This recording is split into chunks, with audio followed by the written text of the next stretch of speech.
Welcome to On the Spectrum, a podcast by autistic people for autistic people. I'm Steve. I'm Nick. And Nick is going to give you guys our little disclaimer. So me and Steve do not presume to be experts in anything. This podcast is based on us being autistic and our opinions of being autistic. Now, you might hear some things and some language that you don't agree with. Maybe hear some curse words. You might hear some things that are taboo. That's okay. This is just our opinion. Yeah, I think that's good. Yeah. Okay. That stopped abruptly. The Cliff Notes version versus... Yeah, that really was the Cliff Notes version. Your normal one's a little longer. Yeah. Oh, if you like something that we say during our podcast, or you dislike something, or you just want to argue with us, please put a comment in wherever you listen to your podcast, or you can send us an email at info@onthespectrumpodcast.net. Yeah. And or you could find us on TikTok, Facebook, Instagram, and just say, hey, y'all, I don't agree with something you said. I don't like some of the language you said. Or y'all are funny. Thanks for doing a podcast about autistic people. And now that no one's listening anymore, let me get right into it. So today, we're going to talk about a subject that I think is a lot of people who are not autistic probably have some familiarity with, but they might not know too much about it or what it's called necessarily, because it's something that's also portrayed whenever you see characters that are autistic in TV and film. But we're talking about stimming and meltdowns. And I'm sure people have seen examples of an autistic meltdown in a television show or a movie. And same thing with stimming. You know, you have the stereotype of the autistic guy who's sitting in a chair just rocking back and forth, which is an example of stimming. Yes, the physical repetitive movement. I mean, there are other things that are stimming too. But excuse me, I had to cough. Nick's dying over here. Yeah. So, man, I had a question, dude, and before we got on, started recording, I thought I had some stuff going of things I would say and questions, and now we're recording and I lost them all. So nice. Yeah. Okay. So you gave the example of the physical repetitive movement to kind of, but what's stimming for, Steve? Well, but before we start, why don't you tell me what the definition of stimming is? Oh, I'd love to. What the definition of a meltdown is, and why we chose to pick these two topics at the same time. Okay. So, stimming or self-stimulatory behaviors can help people cope with stressful situations and bring enjoyment. It is a common behavior pattern in autistic people and can often be wholly positive. That's what the hell this says. Examples. Stimming might include hand and finger mannerisms. For example, finger flicking, hand flapping. When I do that thing where I touch my thumb to the tips of each of my fingers in succession. Rocking back and forth, as you gave the example of holding hands or fingers out at an angle. Okay, thanks for that. So we get the gist of what. It's typically some type of auditory or body movement or physical action. It might be a noise. So there's lots of different ways, but it's something repetitive that you do. Yeah. So that's kind of the general idea of stimming. And now, why don't you tell us what a meltdown is? What is a meltdown? A meltdown is an intense response to an overwhelming situation. It happens when someone becomes completely overwhelmed by their current situation and temporarily loses control of their behavior. This loss of control can be expressed verbally, i.e., shouting, screaming, crying, physically, kicking, lashing out, biting, or both.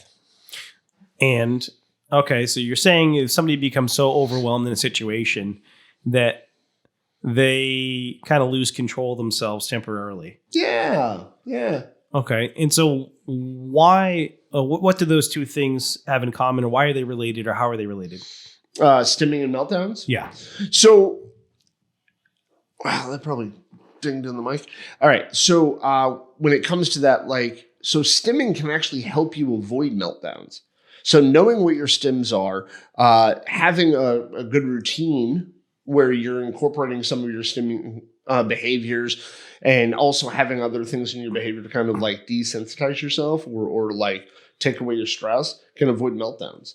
So that's kind of where we're talking about them together, because the two go together. Because without, like, if you're a person who is on the spectrum and say you're newly diagnosed, or you're thinking about being diagnosed, you think you might be autistic, and you haven't quite gotten the diagnosis yet, but you're getting stressed out constantly all the time, and you're like yelling at people, lashing out at people, or trying to isolate yourself and lock yourself in your room, it's probably because like you restrict your behaviors so much, in the sense of like you don't let yourself stim. You don't give yourself 10 minutes to obsessively look up, I don't know, how many different types of ants there are. Something like that. And so we end up getting burnt out. We end up melting down. Now, I will say there is a thing on here. It says a meltdown is not the same as a temper tantrum. And I do want to make sure that we're explaining that. It is not bad or naughty behavior when a person is completely overwhelmed and their condition means it is difficult to express that in any other way. It is understandable that the result is a meltdown. So one thing I think we can and probably should focus on going forward as we do this podcast is there's, as some of my normie friends have pointed out, there's a lot of things we talk about on the podcast that are considered autistic behaviors that are also just normal human behaviors. Like a lot of things that people do that are autistic, it's just that, you know, I think we pointed this out before, but they're exaggerated in the autistic person versus normal. So what person. I was saying to Lauren earlier? Yeah.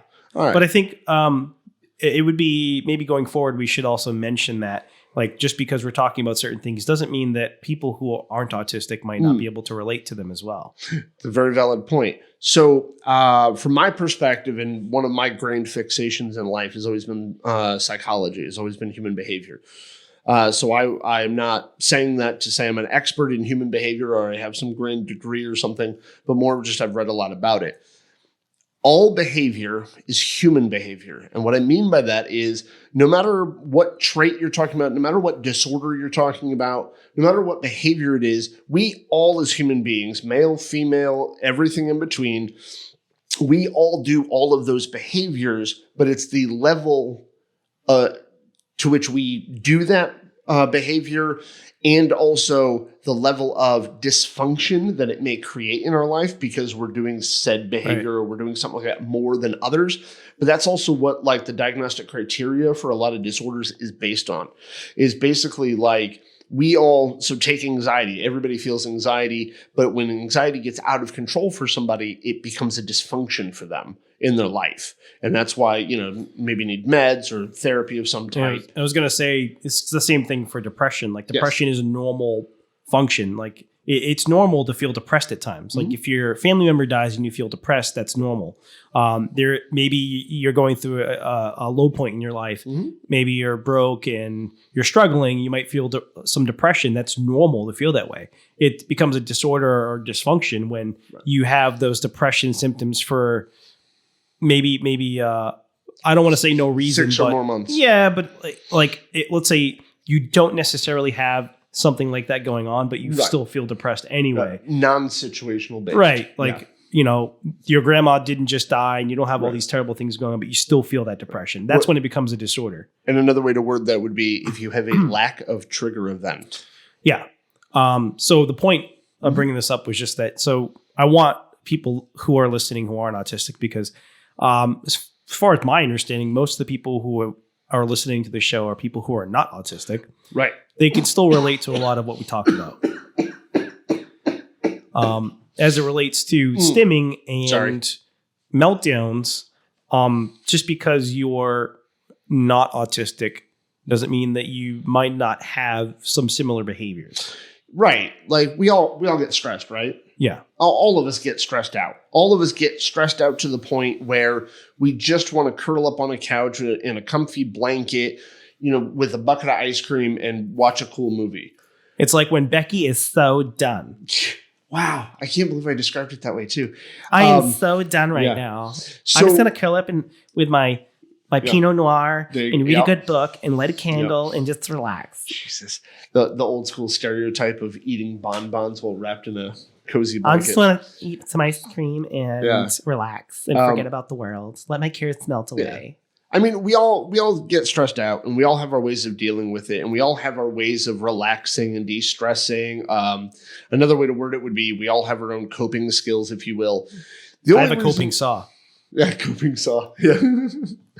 The main reason that it's a little bit different when it comes to somebody who is on the spectrum compared to not is we actually deal with in our day a lot more. Not necessarily more frustrations, if you will, but we also have to deal with a lot of the sensory input kind of stuff too, that people who are not autistic at some point will, get overwhelmed by sounds and lights, but it affects us a lot faster, if you will. Yeah. So I have a tendency to grab myself in certain areas when I'm feeling overwhelmed. So we went to a show last night. We saw Call and Mockery. Yeah, we did.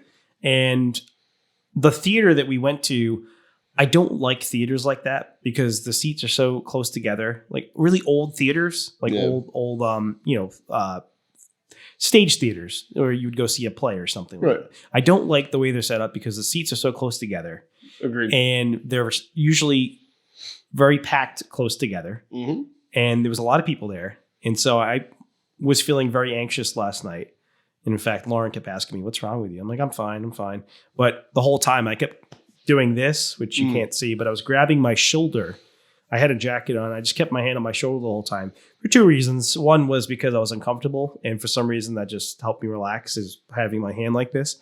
The second reason is because the person to the left of me was very large and did not fit in their chair. How dare you fat shame? They were spilling into my seat. They really were. They were. So I couldn't put my arm down. If I put my arm down straight, then I was rubbing big ladies. I was rubbing my arm up against her body. Yeah. So I couldn't even put my arm down on the armrest or in my seat. Right. So that obviously made me uncomfortable too, because so the whole time I'm leaned over sideways, crooked, leaning on Lauren, and I had my arm like this, and she could tell that I was uncomfortable because I was doing this the whole time. Why do you think I was so preoccupied with getting beer, man? Like, why do you think I was so preoccupied? Well, the last time I went to a theater like that, I had a panic attack because, which was the first one I'd had in years. Yeah. But it was the Kevin Smith show, which I think I mentioned on this podcast you did before. A couple episodes ago. Yeah, and I had to run to the lobby and get a few shots of whiskey because I was overwhelmed by the crowdedness of the theater and the movie and some of the subject matter, and it was just all of it was too much for me. Right.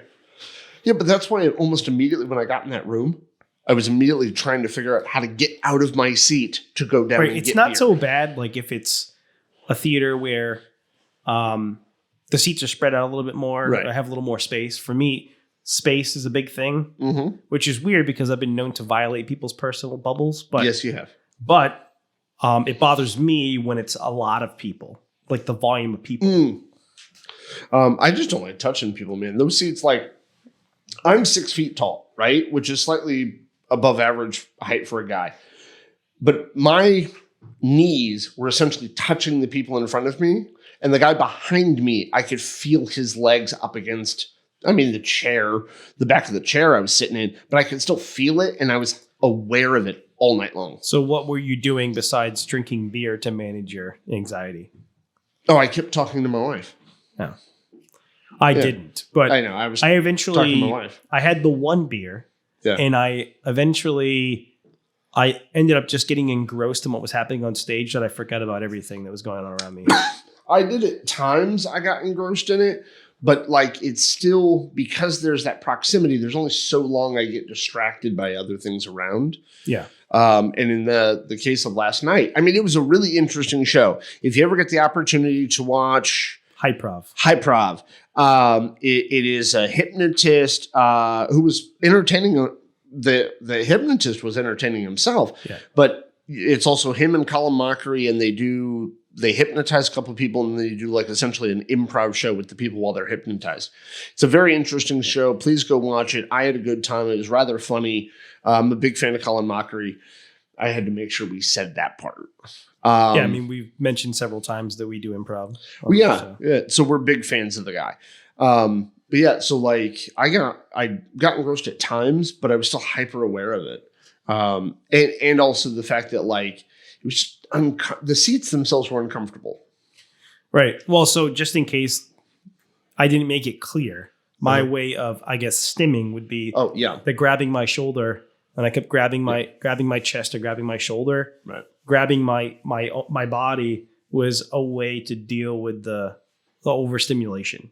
And in fact, during the beginning of the show, you had suggested that I volunteer to be hypnotized. Yes. But one, I don't think that I would be a very good person to try to hypnotize. I think I would be... You said that before the show. I don't think that I would be able to shut my brain off enough to just let myself be hypnotized. I think that I would be thinking too much the whole time and not let it happen, because you have to kind of relax and kind of get into it. You have to be willing. I don't think I'd be able to do that.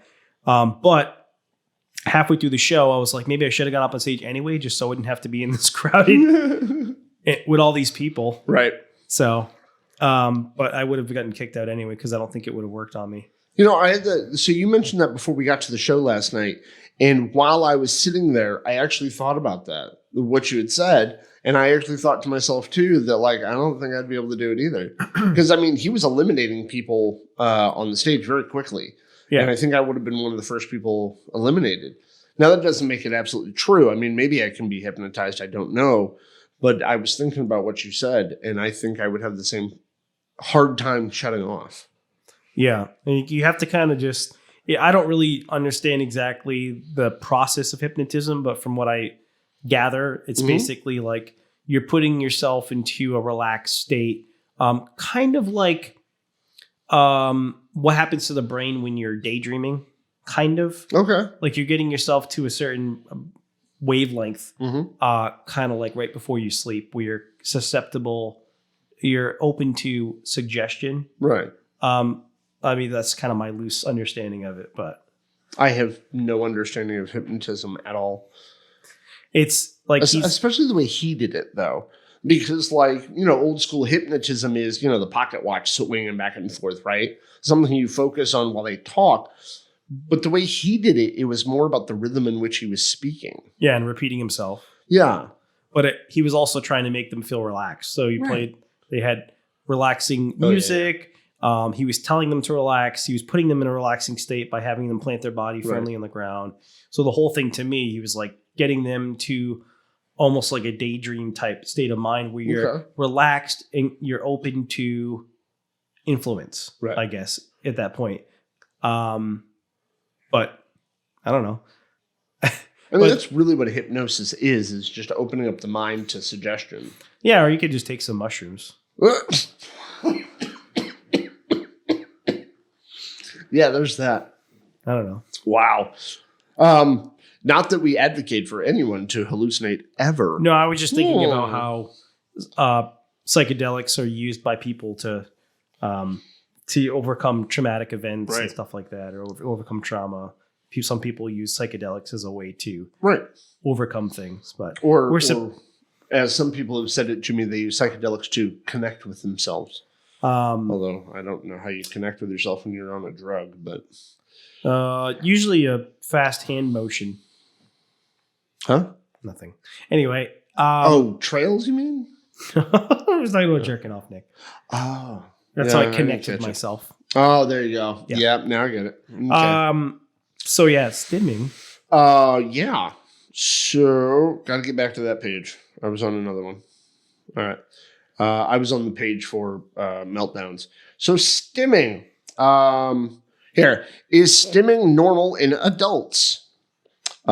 Even typical adults sometimes stim. For example, many people tap their foot when impatient or anxious, twirl their hair when bored, or tap their fingers when intensely thinking. Like neurotypical adults, not all individuals on the spectrum stim to the point of being disruptive or harmful, which is true.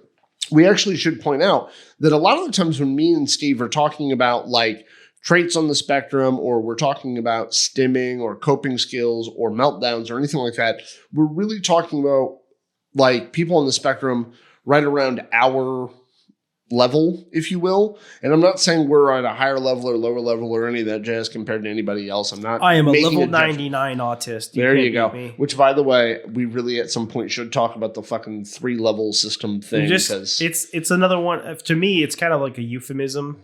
Right. It's like you're replacing one word with another. It's like instead of saying retarded, you say developmentally delayed. Yeah. You're saying the same thing. You're just changing the phrasing so that people don't get as offended. Right. But what if at some point, like being called level 3 is offensive now because, you know, well, and there are people who actually do find it offensive. So I personally, I understand why people get offended by the way words are used or by certain words. I get it. But just personally, I feel like a lot of it is dumb because you still mean the same thing. Right. And words are only used to convey the meaning for something. Yes. So if the meaning's still the same, but you're just changing the word you use, what the fuck is the point? So because, well, I honestly, retard's offensive. You can't say that. Yeah. Well, it's because somebody said high functioning is offensive. That. You can't use that. And honestly, it's mostly like the parents of that I hear the most issue. Oh, it's parents of or people who are not high needs. High support need people. Well, you're saying that they have different needs, like what, like special needs, Nick? Is that what you're saying? Yes, I am. Oh, okay. So, like the people who really seem to have the biggest response to this that I've read online, on even our own pages, is like parents of, the friend of somebody who's on the spectrum, or the people who have heavier, more higher support needs than me and you do. And like here's the thing about it though. If I'm going to go based on the level system. Now, me and you are designated as level 1. Okay. We have little to no support needs. We have some, we just need understanding from other people, understanding and compassion, maybe a little bit of empathy now and again. Maybe actually listening to what we say opposed to just assuming you know. But especially when it comes to things like in the workplace and stuff, and dealing with people, which may be a topic for another time because I don't really want to go down the rabbit hole right now. But so when it comes to like level 2 and level 3, like level 3 is like people like my daughter, right?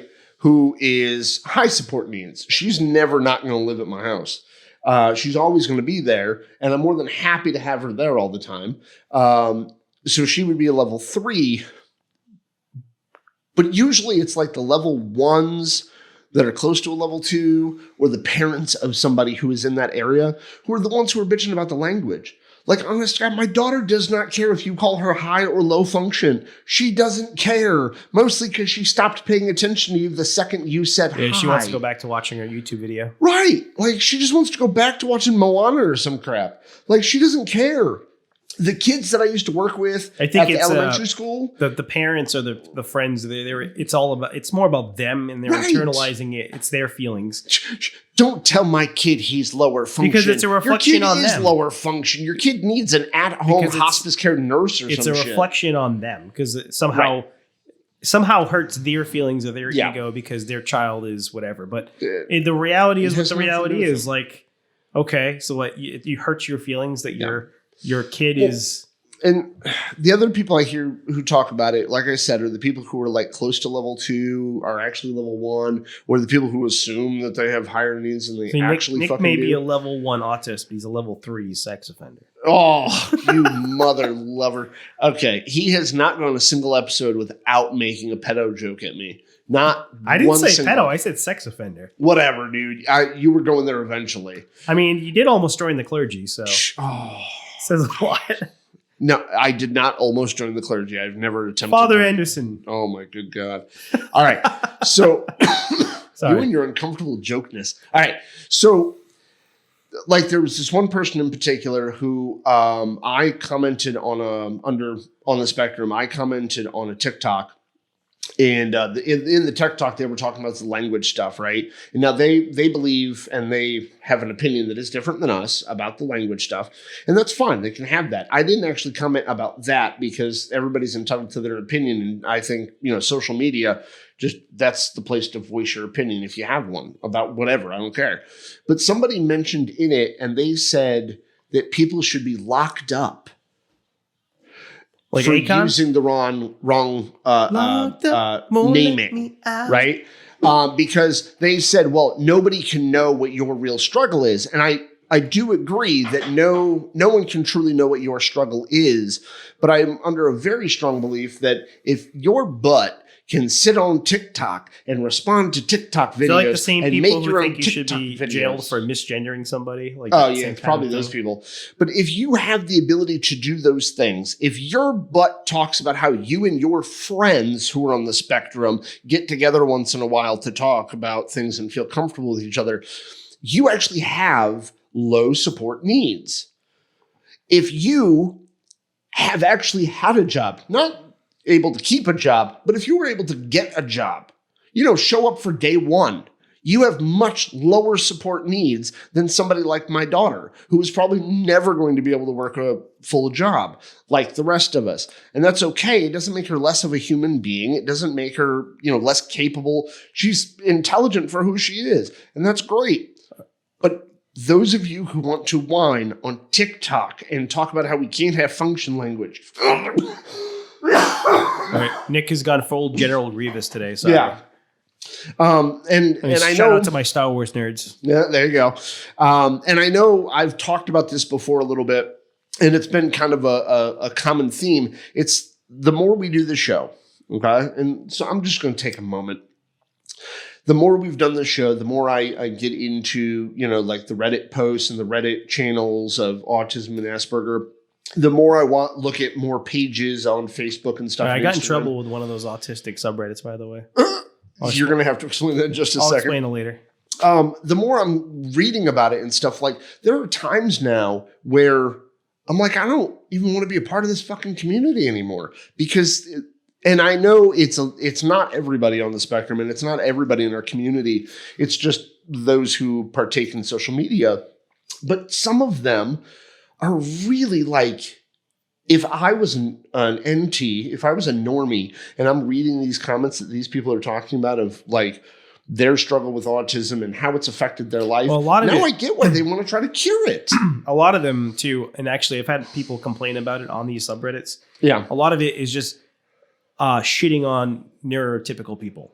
Oh, there's a lot of shitting on neurotypical Like the whole people. thing is just bitching about normies. We kind of do. Which I know, like it's okay, but like it's constant, just like kill the normies type like behavior. I want to get back to the stimming thing in a second because I had something I wanted to mention that's related to the stimming. I went super off the rails there. Yeah, you went a little off topic. It's okay, but there was something related to you said about like people having certain doing certain behaviors when they're nervous, like tapping their feet and all that. Yeah. But so I was trying to talk about our show on some of the autism subreddits. Yeah. And I was told by the moderators that we can't self-promote, which I know a lot of Reddit communities don't want you to promote your own material, which makes sense, but also doesn't, because like so you're not supposed to ever talk about your own stuff. Like if I'm a musician and I go into a music subreddit, then I can't like, hey, I came out with a new song. Like, no, you can't do that. But so I'll post things where I just ask questions, and I still have gotten in trouble with moderators just for going in and saying, hey, like I'm looking for subjects for a podcast. I didn't even link the podcast or name the podcast. I'm just asking, saying, hey, we do a podcast about autism. I want to know like stuff we can talk about. Yeah. And I got like flagged for promoting stuff, even though, yeah. Okay. So what is wrong with people on the spectrum supporting other people's businesses, creative ventures that are on the spectrum? I don't understand. I don't know. I think I'm trying to become a rich kid off of their subreddit or something. I don't know. We've made $0 doing this. Yeah, we're actually in the hole already because we've been promoting stuff on Instagram and Facebook. I bought equipment. So. Oh, yeah, and we bought equipment too. So actually, we're already negative. I do want to give a shout out to somebody real quick. He's a gentleman who I've actually taken a couple of our posts on Facebook from.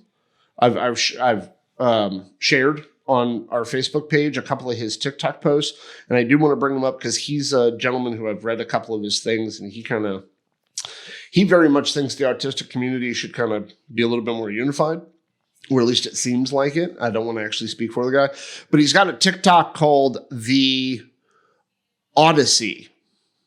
It's at @the_AUDICY. Auhdacity. Odyssey. But he was diagnosed later in life, and I just wanted to point that out because a couple of our videos on the Facebook are from him, and on our Instagram are from him. So I've been reading his a bunch. So stimming. Yeah, stimming. You had mentioned before sorry, that Steve, I went off the rails. normal people will also do it. Like if they're nervous, they'll tap their foot. And I was going to mention, if anybody is interested in learning about some of those behaviors, people who work as detectives, people who work from the police force, they actually go through training to analyze behavior. They're analyzing, physical behavior mostly, but also how people are speaking as well, like patterns and the way they answer questions, certain ways that they phrase things. They analyze. So if you're doing an interrogation for somebody that you think has committed a crime, during police interrogations, the detectives are trained to monitor their behavior because certain things might suggest that, it doesn't mean necessarily that somebody's guilty, but if they're doing certain things with their body, it tells you something. Maybe they're lying to you. Maybe they're, it's a certain subject that they're nervous about, whatever it is. But there's a YouTube channel, which I frequently watch, where they analyze police interrogations. It's called Explore With Us. So it's called Explore With Us? Explore With Us. Okay. They analyze police interrogations. It's usually for things like murder cases and things like that. They're interrogating the person who committed the murder.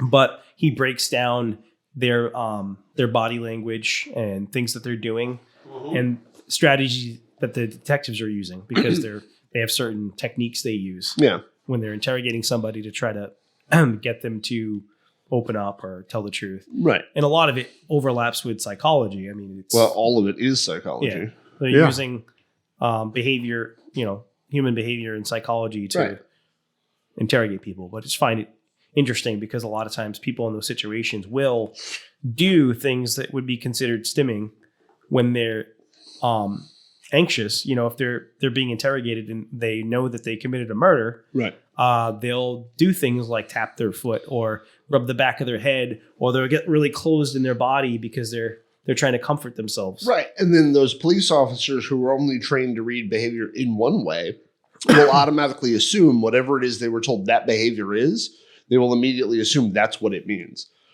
And so if crossing your hands over your body, sometimes that can be viewed as a defensive posturing or defensive kind of body. Body. Well, they call it on the channels that I watch. They call it self-soothing behavior. Is what they call it. Okay. Self-soothing if you're uncomfortable. Yeah. And you find ways to self-soothe, especially if you're stuck in a police interrogation. There's really nowhere for you to go. Right. Well, but if you think about it, if a police officer is looking at your behavior and thinks that you're being defensive and you're trying to lie about something, but all you're actually doing is just trying to stim, if you're autistic, but I'm saying, most of the people they're interrogating are probably not going to be autistic. But that's true. But how well are they trained to handle when they're talking to somebody who is autistic, who's a suspect of a crime? Well, for one, they don't care, and two, it seems that their behavior training is although if you generalized and based on the majority rule. Well, if you believe social media, then all of these mass shootings are by autistic people. So. Oh my good God. And there was really only 2 as of right now that I know of. Listen, all the mass shootings are by lonely autistic people who are virgins. Sorry, lonely autistic men who are virgins. Depends on who you talk to about that one. And actually, somebody, I just saw it on TikTok, I think it was. Somebody put up a picture of all the mass shootings in the last 10 years, and it's not even predominantly white men. Listen, you can't say that on this show, Nick. I'm not saying it was predominantly any other race either. I'm just saying it was a smattering of different men. It was mostly men. It was definitely mostly men. I mean, I think the Tennessee person is the only one that was a female. I think you're having a meltdown right now. You need to relax. No, I am a little bit on edge, but only because of how frustrating that the language there is. Oh, though we went into that. Yeah. Well, because like I think there's not we've only talked about the language thing in a few different episodes. We have, and it's a thing that tweaks me quite a lot. Not only because of my own thing about words, but also because like there are some people who don't want to use Asperger's syndrome anymore because of where it started from. I don't really give a shit. I don't want to disappear in our community.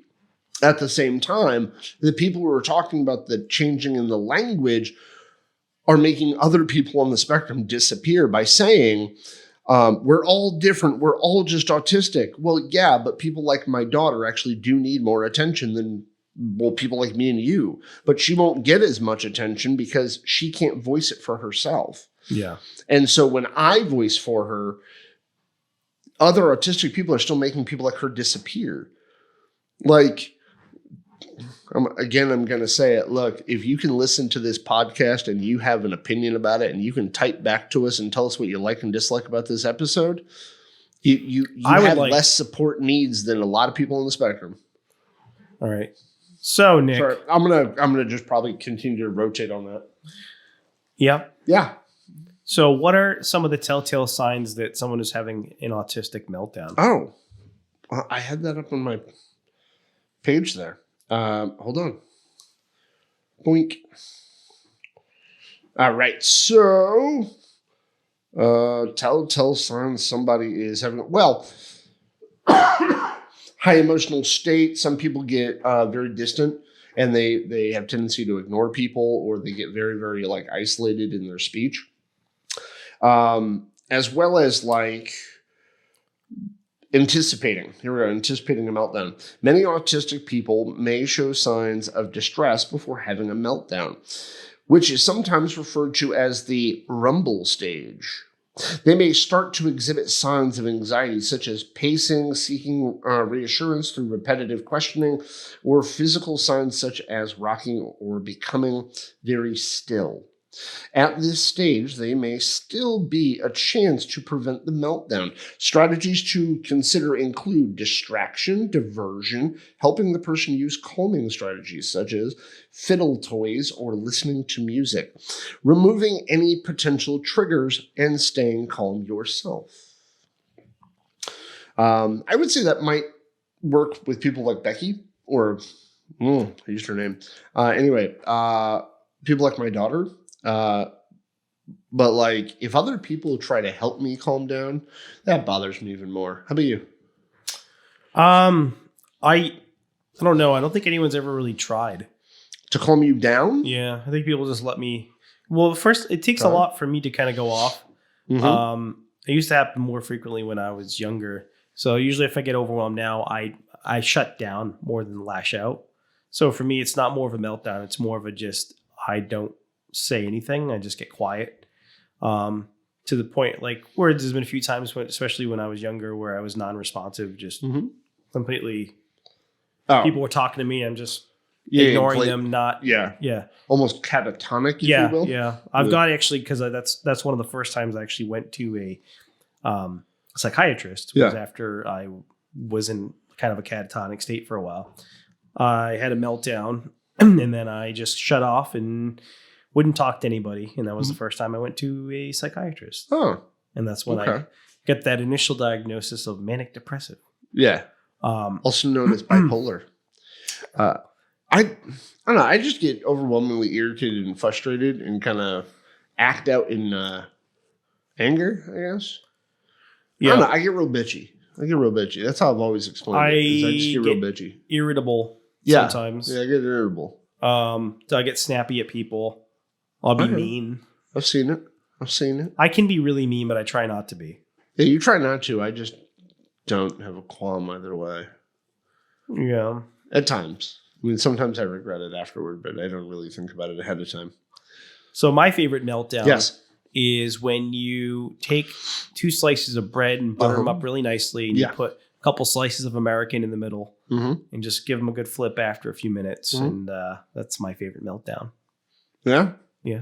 Yeah? Were you uncomfortable for a second there? No, I just thought it'd be funny to fill the silence with, because it seemed like...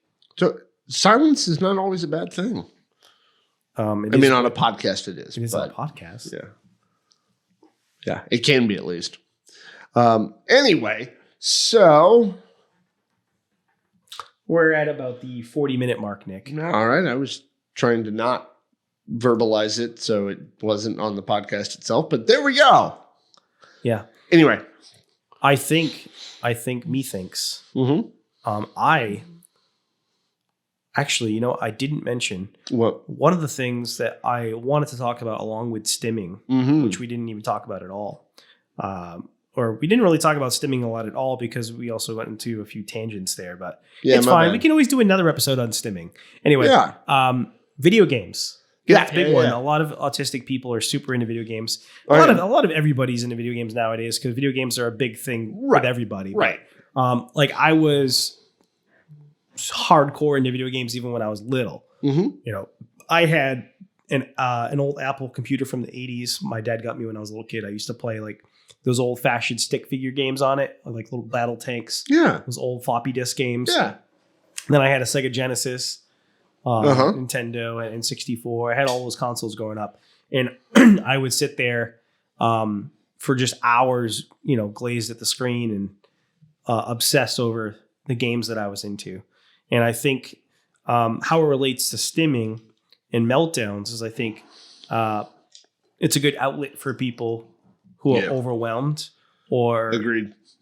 It's a good outlet to kind of I don't know what the what I'm looking for, but it's a good way to kind of to veg out. Yeah, to focus us in on something else and distract ourselves, if you will. Especially if there's a lot of things going on that are overwhelming. Right. I mean, I play a game called Civilization. Sid Meier's Civilization. I've been playing it since it first came out, right? I've played every iteration of it.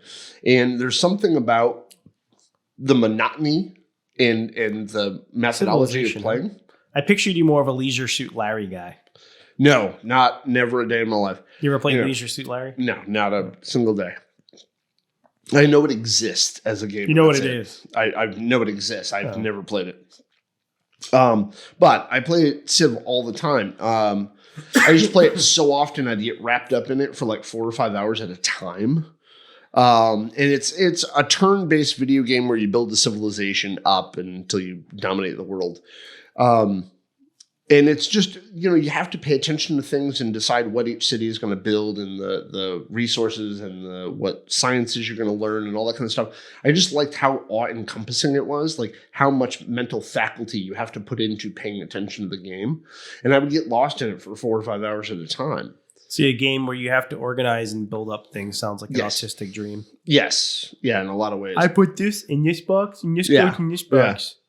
I mean, so it's like a more advanced version of the game you play in the doctor's office as a kid where you have to put the square peg in the square hole and the round peg in the round hole. So you're just organizing your little civilization. Yeah. A lot. Yeah. More complex version of it. Yeah. I used to play Age of Empires. That was mine. Similar. That's a similar type RTS.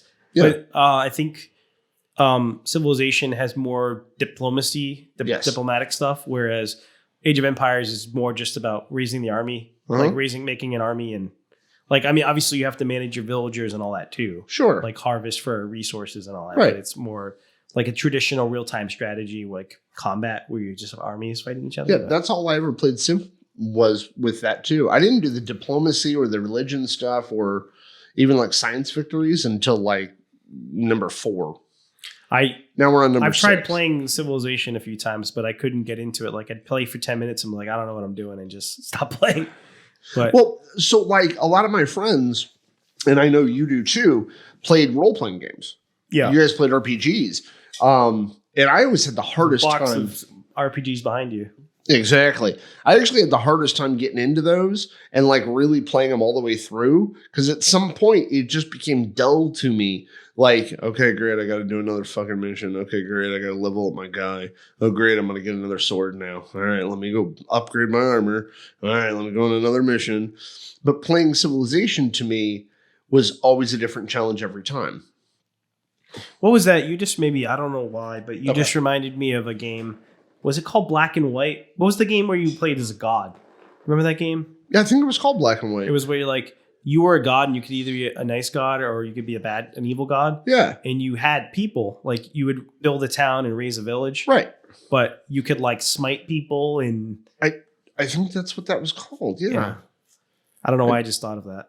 I think I liked that game just for the power fantasy aspect of it, of just being like this god and being able to just smite villages if I wanted to. Huh. Do you generally have aspirations of being a god?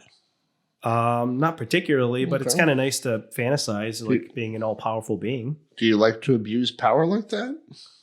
No. In fact, I'm probably one of the people who is least abusive when I am in positions of power, compared to other people that I've met in my life. When I'm in a position of authority, I try to take other people's feelings into consideration, which I didn't always. I used to be much more of a tyrant. I think you're talking about a completely different game, sir. So what was the game where you could be a god and you could be an evil god or a good god? I don't know, but I know that game exists. I'm just not sure where. It was set up like a real-time strategy, like you'd build a village and all that. Yeah. Well, I'm looking at what Black and White is on here, and the description, it does not seem anything like that. What the heck? Oh no, you're right. It is. It's Black and White? Yeah, it is Black and White. I finally got a description. Surprised I remembered the name of the freaking game. Okay.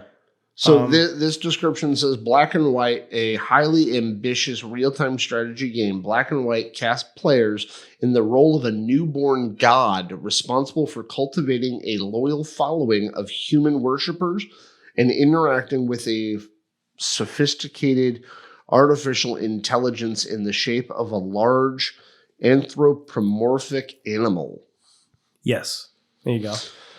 That was fun. All right. Well, you lost me on that. So I want to know, yeah, any of you autists out there who happen to be listening, or even if you're not an autistic person and you just like to play video games, what are some of your favorite games? Ooh, yeah. And why do you like that game in particular? Like, what about that game was appealing to you? I get kind of obsessed with the Shin Megami Tensei / Persona series of games for a while because I think so. A lot of people like Pokemon, and they like the whole collecting aspect of it. Right. Shin Megami Tensei and Persona are games which are kind of similar. Like you have personas. It's actually, the whole idea is based around Jungian psychology.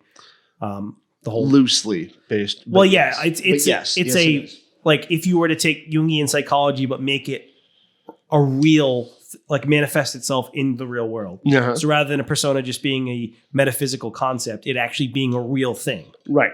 Like that's kind of, so it's taking something metaphysical and making it physical. Like that's the kind of what it is. But I think, I don't know if this is an autistic thing or if this is just a me thing, but in Shin Megami Tensei and in Persona, you collect demons and mythological creatures. So you get like, Nordic gods, you get Greek and Roman gods, you get creatures from folklore from different places in the world, like Japanese, Chinese folklore, creatures from Hinduism. You get like Celtic lore, like fairies and stuff. You get all kinds of stuff. It's just really cool that you have all these different mythological gods and creatures, right? And you get to collect all of them, and they all have different like attributes and powers. But it's like Pokemon in a way because you can get different ones. Collect them. And they help you fight in battle. Well, in Persona, they actually are a physical manifestation of the persona of the person. So the personas they have are based on their personality. Yeah. And if anybody's wondering why both me and Steve described video games, because it is part of like taking care of ourselves and avoiding meltdowns. And it is, to a degree, part of stimming. Right. When I originally pitched the idea for this episode, the original topic I wanted to talk about was stimming and video games. Yeah. I didn't really talk much about the video game portion of it, but I just think that it's an interesting thing that a lot of people who are on the spectrum can get absorbed into video games. And not even necessarily just video games, just being on a computer and having that level of separation between the other human and them. Yeah, there's ongoing, I say, but it's pretty much been a joke since Reddit has first been existed. But they have this whole running joke about the autistic researchers on Reddit. So like if you want to know something, you just ask one of the autists on Reddit and they'll find an answer for you. Okay. Yeah. All right. It's like autistically researching things. So we're, use and abuse our people. Got it. Or when you need to find somebody. Yeah. Like you ever see, I think it's on Netflix called Don't Fuck with Cats. No. So there's a documentary on Netflix Uh-huh. called Don't Fuck with Cats. And this guy posted videos where he was killing kittens. What? Yeah, he was killing kittens on video. And people on the internet were able to take small little nuggets of information based on the videos this guy was uploading Uh-huh. and find out who he was and get him arrested. What? Yeah. Because he was doing it multiple times. He was posting videos of himself killing kittens and other animals. Sorry for tapping the mic. It's okay. But yeah, it's really fucked up. He was Yeah. like literally killing little baby kittens on camera just because he was fucking, I don't know if that would be a psychopath, but he enjoyed killing and abusing animals. But he was doing it on the internet, didn't give a fuck. Yeah, but so yeah, I get it. He's effed in the head and that's why he's killing it. An animal. Got it. Why would he put it online? Just like, I get some kind of sick pleasure out of it. And it turned out the guy, I think, I can't remember exactly now, but I think he was like somebody who was pretty well to do. He had money. But why would you put it online? Because that automatically means somebody's going to stop you at some point. Well, Like- for a long time, nobody could find out who he was because Yeah. he was hiding who he was when he was uploading. It was all anonymous and they couldn't Right. find the guy. And it was people online on Reddit who actually found the guy. The cops couldn't find who the guy was. Jesus. So that's what autistic people on Reddit have this reputation of, like being able to, like if there's a mystery to be solved, if there's like a murder that happens and it's if there's something like about it that's online and public knowledge, Yeah. the autist will find the answer. They'll find the person. They'll find like, well, actually, This sounds like the starting of a show that'd be on USA Network. It's like, there's a window in the video, and in the window Yeah. you can see stars outside, and they can like navigate, like find out where the person is by the stars in the sky based Yeah. on the location. Like that's what we're talking about. Like, Yeah. oh well, they're in San Francisco because see that star only appears at Isn't it interesting though? Because the only way we have a reference to that really is like Yeah. on a lot of detective shows. That's Yeah. kind of how they figure out stuff. And all of us are like, well, in real life, it doesn't work that way. It does if you're autistic. right, because the real detectives don't. They don't go that far. No, but yeah, it's just funny that autistic people have this reputation online of like it's finding random shit, finding Right. out stuff. And honestly, if you're listening to this podcast and you're going, you know what, I'm autistic and I'm nothing like that, don't worry about it. I'm not like that either. We don't all have superpowers. All right. Well, it's about that time. It's about that time. So we're gonna wrap it up, kind of like Nick's mother should have. Probably. It's too late for that. Yeah. Yeah. I mean, she missed that whole Roe v. Wade thing by 50 years. So yeah, tell us if you what video games you like. Tell us Yeah. if you stim. Tell us what your stimming is. Tell us how you avoid meltdowns. Maybe give a tip to somebody else about how they can maybe help avoid some meltdowns as well. And if somebody asks you what stimming is and they don't know, just tell them that it's masturbation. Right. Just tell them it's okay to play with yourself. But as always, if you do want to contact us, find us on Facebook, TikTok, Instagram, Twitter, I think too. Farmersonly.com. Yeah, on all of these places. Leave us a comment, leave us a post, say hi, whatever you feel like doing. Nick and I are going to make a joint Tinder account. Oh, that'd be Also, by the adorable. way, to give you guys an update, Yeah. it's been a few weeks. I just want to let you know my autistic tincture has been slowly working. My tonic, if you will, I am in the process of getting it patented, so I can't tell you what's in it exactly. But the autistic tincture tonic is working on Nick. He's becoming a little bit more normal every day. And I am happy to announce that we right here on this podcast, on the Spectrum, breaking news, will have a cure for autism very soon. Oh my God. My General God. Grievous over here. My God, he's fucking talking about a cure. All right. So everybody, thank you very much for listening to this episode and every episode you have possibly listened to. We do appreciate you. Please encourage other people, if they're on the spectrum or not, please encourage more people to listen to the episode. We're almost to a milestone. We're almost to 100 unique listeners for our podcast, and we'd really like to hit it sometime soon. So please get the word out there, have people listen to it, and also comment and let us know. We like talking to people. Thank you. Yeah.